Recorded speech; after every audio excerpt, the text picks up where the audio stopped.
Bien, pues si ustedes gustan, vamos a encomendarnos al Señor para este momento de compartir. En el nombre del Padre, y del Hijo, y del Espíritu Santo. Amén. Tu gracia, Señor, inspire nuestras acciones, las sostenga y acompañe, para que todo nuestro trabajo brote de ti como de su fuente y tienda a ti como a su fin. Por Cristo nuestro Señor. Amén.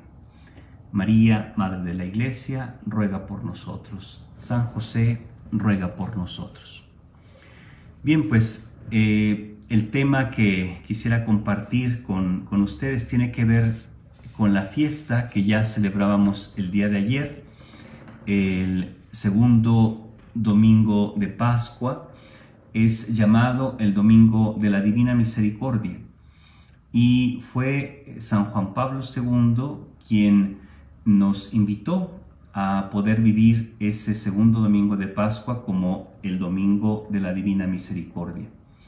Muy unida, por supuesto, esta fiesta, esta devoción a nuestro Señor Jesucristo, por la revelación que tuvo Santa Faustina Kowalska, ¿verdad? Una religiosa polaca a quien el Señor se le revela, se le hace presente y le da a conocer, además de una imagen en donde se expresa este amor, este río de misericordia que el Señor nos ha traído, también pues esta invitación a acogernos, a dejarnos tocar por la misericordia de Dios.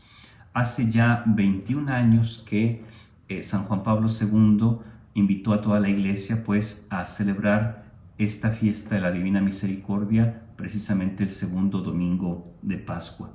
Y el centro, por supuesto, de esta misericordia de Dios que está, como nos lo ha recordado frecuentemente el Papa Francisco, como ha acentuado él de manera muy especial desde el inicio de su pontificado, está justamente en descubrir cómo Dios, nuestro Padre, ¿verdad?, nos ha mostrado esta su misericordia a través de la pasión, muerte y resurrección de su Hijo Santísimo.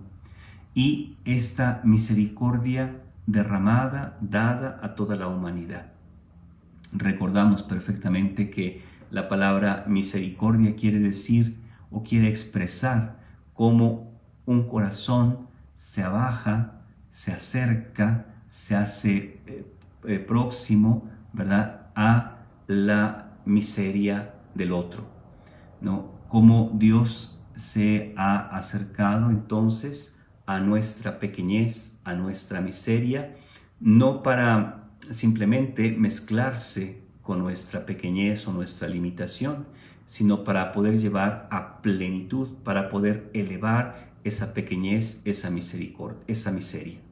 Bien, y entonces pues estamos siendo invitados a la hora de descubrir la misericordia de Dios, invitados a dejarnos abrazar justamente por la misericordia. Pero el Papa Francisco, en el jubileo extraordinario de la misericordia, nos invitaba justamente a descubrir, sí, que el Señor ha tenido misericordia con nosotros, dejarnos tocar por su misericordia, pero también al mismo tiempo convertirnos en hombres y mujeres misericordiosos. Lo decía ayer el Santo Padre de una manera muy peculiar con los términos que él va acuñando, ¿verdad? Si hemos sido misericordiados, es decir, si hemos recibido misericordia, somos invitados a ser también nosotros misericordiosos con los demás. Entonces, la misma invitación que está al centro del Evangelio y que nuestro Señor Jesucristo nos repetía constantemente. Sean misericordiosos como su Padre es misericordioso. Bien, entonces, celebrar la misericordia es fundamental que además de la devoción, de dejarnos tocar por la misericordia de Dios, que nosotros podamos ser quienes comunicamos, quienes transmitimos a los demás misericordia. Y para esto, pues vale la pena que nosotros tengamos presente que se hace a partir de un gestar poco a poco una cultura de misericordia.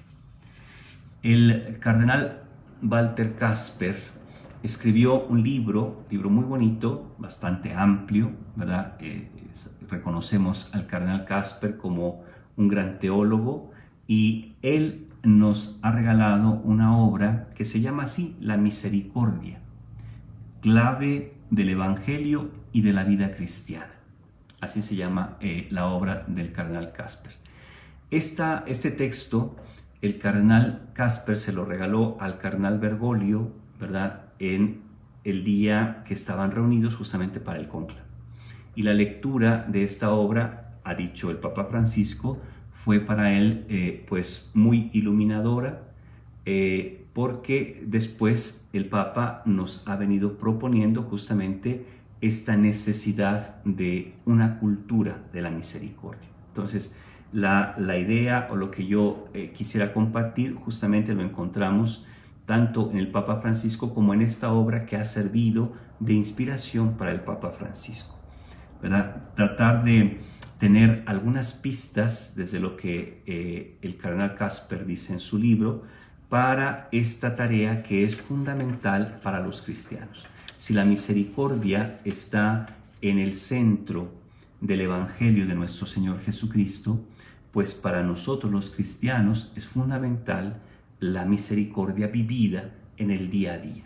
Y hay unos principios que nos pueden ayudar y que pueden orientar nuestra vida. Primero, ¿verdad?, ¿por qué centrar nuestra atención en una cultura de la misericordia? El Señor Jesús ha querido enviar a los discípulos, entonces a su iglesia, a todos y cada uno de nosotros, ha querido enviarnos al mundo. Y en el mundo encontramos, ante todo, una serie de necesidades, una serie de carencias, que es fundamental que el discípulo de Cristo no se haga sordo o no cierre los ojos delante de la necesidad. Antes bien, que pueda estar muy atento de esas necesidades y que vaya tejiendo, ¿verdad?, las redes que puedan acoger, que puedan acercarse a esa pequeñez, a esa miseria que de por sí lo tiene nuestra condición humana, frágil y pecadora, para poderla rescatar, para poder ayudar al Señor a rescatarla, porque realmente es Él quien lo hace, pero lo hace a través de las manos, de los brazos, de los pies de sus discípulos. Entonces, primero que nada eso. Y porque cada uno de nosotros sabemos que estando en el mundo estamos inmersos en un orden social, en un orden político, en un orden económico. Es decir, esto que afecta a las personas y a la configuración y al cultivo de la vida humana. Entonces, son cosas que ciertamente los especialistas, ¿verdad?, en economía, los especialistas en administración, los especialistas políticos tendrán que atender cosas, pero nosotros los cristianos no podemos desatender estos aspectos que tocan la vida de los seres humanos y donde se va fraguando justamente la vida humana. Entonces, es importante que nosotros estemos atentos, que nosotros estemos despiertos con todos nuestros sentidos para poder apoyar, para poder acercarnos a esas realidades. Y creo que el cardenal Kasper nos da pues intuiciones muy importantes, o al menos como acentos, cuestiones que se subrayan y que nos permiten justamente entrar en esta reflexión, sobre todo considerando la doctrina social de la Iglesia, ¿verdad?, y a la luz de los fundamentos antropológicos cristianos. Bien, entonces vamos recordando un poquito de esos principios justamente que nos permiten a nosotros tener como las líneas fundamentales para poder ir construyendo esta cultura de la misericordia. Principio fundamental, la dignidad de la persona humana. La dignidad de la persona humana y su pertenencia a la sociedad. Ese es el principio, podríamos decirlo así, que está al centro de todo. La dignidad de la persona humana. Está también el principio de la justicia y la búsqueda justamente o precisamente de esta justicia, aunado a los principios de subsidiariedad y solidaridad.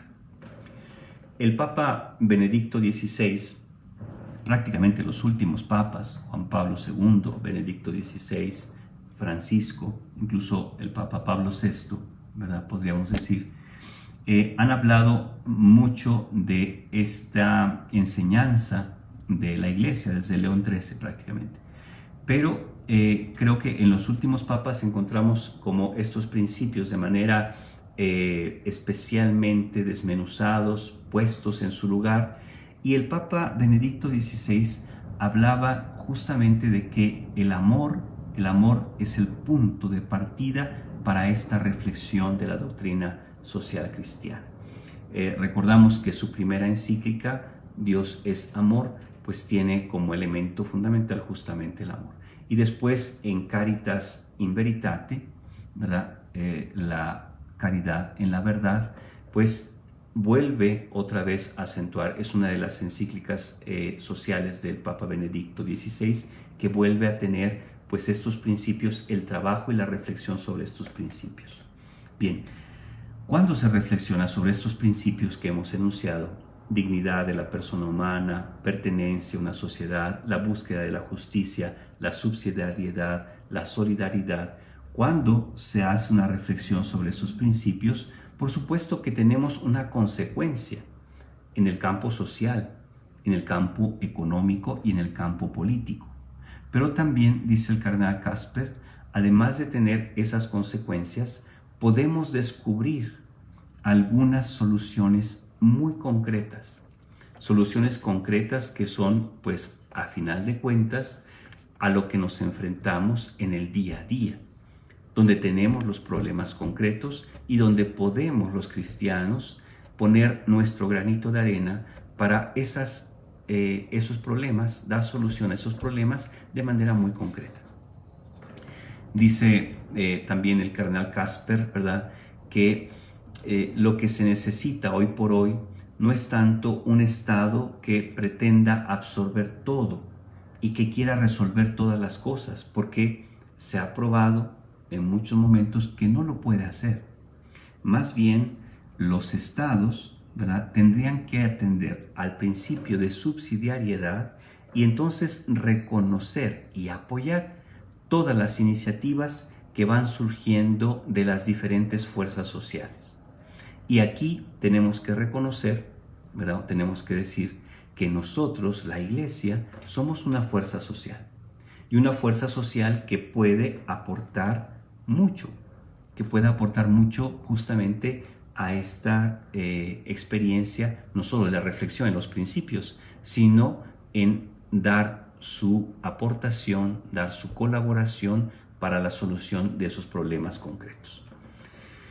Ante todo, porque el mundo, por más avance, más desarrollo que tenga, es un mundo que no está acabado. Creo que la pandemia nos ha dejado a todos muy claro que el mundo no está acabado, es decir, terminado. Hay cosas siempre pendientes. Y dentro de esas cosas pendientes, pues tenemos la posibilidad y tenemos la responsabilidad de ayudar para ese desarrollo, ¿verdad? Surgen siempre nuevas necesidades delante de un mundo desarrollado, un mundo avanzado con grandes progresos. Siempre surgen nuevas necesidades. Podríamos poner como ejemplo muy claro la necesidad que surge cuando personas, grupos humanos salen de un país y se van a otro refugiados porque están sufriendo en su propio país. O como pasa con los migrantes, ¿verdad? Ahí hay una gran necesidad y esto es algo pues que estamos viendo fuertemente en todo el mundo. En nuestro continente lo vemos, ¿verdad? La migración del sur hacia el norte y las implicaciones que esto tiene y cómo se necesita, ¿verdad? No solamente bloquear y decir no puedes entrar a mi país, sino cómo podemos ayudar a estas personas, a estos hermanos que no migran por simple capricho, sino porque hay una necesidad que se necesita resolver. Además de que no tenemos un mundo acabado, siempre hay formas de necesidad que a veces no atendemos o no tienen que ver tanto, vamos a decirlo así, de un ingreso, no tienen que ver con cuestiones materiales. Hay formas de necesidad de otro tipo, a nivel de las relaciones. Pensemos en las personas que viven en soledad, que viven aisladas, o a nivel cultural. Pensemos quienes no tienen acceso a la educación o a grandes aspectos de cultura, o en el aspecto incluso espiritual. Pensemos en tantas personas que experimentan un vacío interior, una falta de sentido a sus vidas. Entonces, estas formas de necesidad tienen que ser también atendidas. Y en este sentido podríamos decir, muchos de nosotros tenemos como más al alcance esta posibilidad de ayudar, para acompañar, para animar y para vivir de una manera diferente. También en muchos momentos, cuando se va viviendo en las sociedades estados de bienestar, la parte que tantas veces le tocó a la iglesia, que fundó hospitales y que a través de los hospitales fue atendiendo a los enfermos, o que acompañó con los asilos, ¿verdad? Esta forma era una expresión, digamos, muy natural del amor y de la misericordia, que después fue tomando, ¿verdad?, la sociedad civil, y que hoy se ha convertido tristemente, ¿verdad? Hoy lo vemos, nuestros sistemas de salud, que con todo se han mostrado insuficientes para atender asuntos de la pandemia, porque el tema de la salud se ha convertido en un negocio, en un verdadero negocio. Entonces, aquí vale la pena como cambiar de nueva cuenta la forma de actuar y la forma de pensar para poder atender. La cuestión, pues, de la misericordia tiene que ver con relaciones de proximidad, de cercanía, de ternura. Y dicen los santos padres, ¿verdad? Más allá que pensar en una cultura de la justicia, es necesario construir, ya lo decía San Juan Pablo II, una civilización del amor. Humanizar la sociedad, humanizar los sistemas sociales. Si logramos hacer eso, por supuesto, los cristianos estaremos cumpliendo con lo que el Señor nos ha pedido, con lo que el Señor nos ha mandado. El envío misionero, la predicación de la buena noticia, tiene que tener al centro justamente esta conformación de una cultura de la misericordia, que influya, por supuesto, en el orden social, económico y político. No necesitamos, tal vez, estar en lugares fundamentales de este orden social, económico, político, porque estamos dentro de él, estamos inmersos en él, y como cristianos podemos hacer justamente nuestro aporte, podemos dar una parte importante, pero creo que la clave para poderlo vivir son estos principios de los que hemos hablado, que son parte del corazón de la doctrina social cristiana y que tiene, por supuesto, como espíritu esta expresión del Señor Jesús: sean misericordiosos como su Padre es misericordioso, sean perfectos como su Padre es perfecto. La perfección de Dios está no en este sentido de plenitud, sino en su corazón misericordioso. Pues ojalá que estos elementos de reflexión nos ayuden a todos para comprometernos cada vez más con esta cultura de la misericordia.